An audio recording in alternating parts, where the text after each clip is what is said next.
Did you know more money is made in human trafficking than drug dealing? Today I'll be speaking on human trafficking.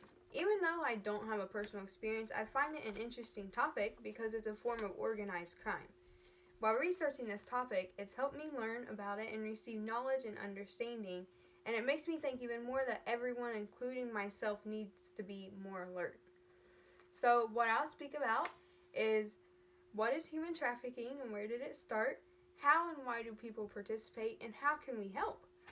So first, what is human trafficking? When looking at the United Nations Office of Drugs and Crime definition, it says that it is the act of gathering, moving, or receiving and keeping human beings by threat or force or deception. According to the United States Government Publishing Office, it involves use of force or fraud to perform a commercial sex act, as in sex trafficking, or to subject them into involuntary servitude, debt bondage, or slavery, like labor trafficking. And along with these types, there's also a small percentage used for removal of organs. So now, where did human trafficking begin?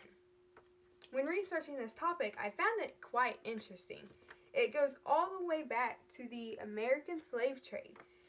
While reading the history of human trafficking, it states that it started in European and American continents.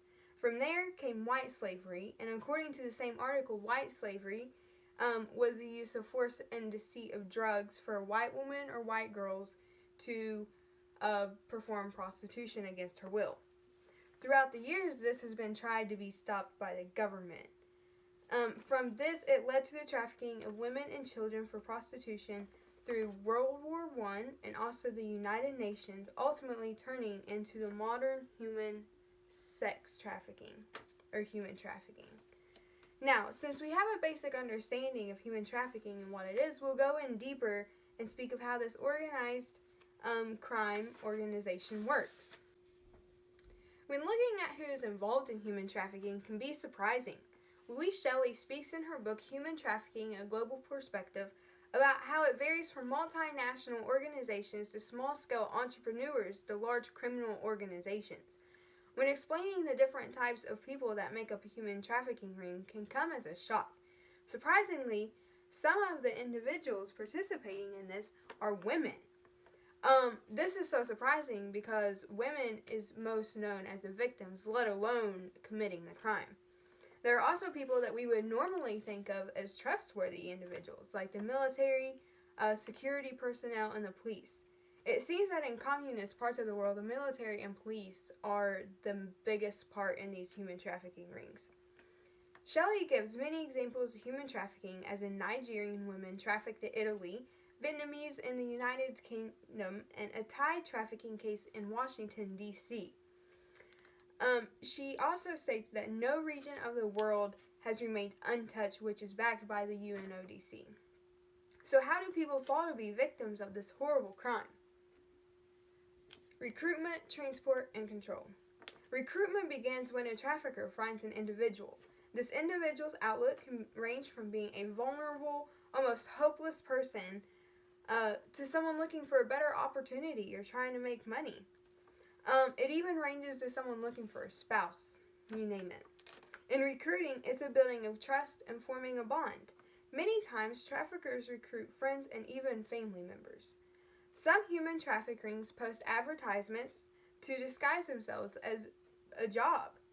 Through somewhat knowing someone and having a type of bond, or the want to do something to better yourself, is leeway for the trafficker to gain control over the victim. So after recruitment comes transport. In transporting these victims, it varies from boats to trucks or even planes.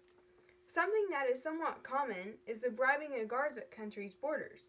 Along with corrupt officials comes fake visas and fake passports and IDs being made, which all go into the transportation purposes. Some may not have realized human trafficking was a reality, but now, since we are aware, we can look at ways to attempt to help when needed and lessen the statistics. So how can we be more aware and try to help prevent human trafficking? Read about it and know the facts. When you learn about it, it gives you a reason to help.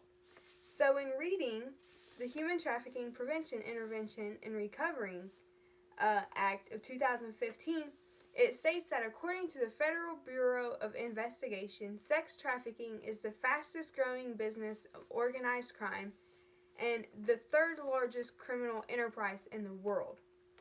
And it gives the striking fact that over 290,000 American youth are at risk of becoming victim to sex trafficking.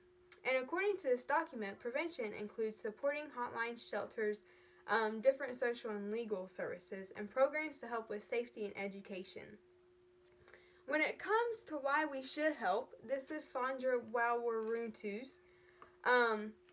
She had high hopes of coming to the United States for a short-term job and go back home and support her daughter. Through a series of events, she soon realized that it was not a hotel job but a human trafficking ring. Although she had a constant thought of escaping, there was barely chances to do so. When she was able to get away, she met who she called Eddie. If it wouldn't have been for Eddie, listening to Chandra and contacting the FBI, she wouldn't have been saved along with those who she was with. I know we can't all be an Eddie, but in the history of human trafficking, it does speak of how these organizations that you can either donate or volunteer for, and just the slightest reportings of anything you may find suspicious. Just being more aware would be helpful to others as well as ourselves. Since we have an understanding of human trafficking, we have an idea of how we can help when needed. Not only do we need to know this information for if we can help, it can help us if any of us would somehow end up in this type of situation. Learning the facts and looking at a first-hand account can help us be more considerate when hearing about this happening as well. I know for me, it has made me look at these situations dealing with human trafficking differently, and I would hope that it does the same for you. So be careful out there, considering there are 36 people that fall into being human trafficking victims daily.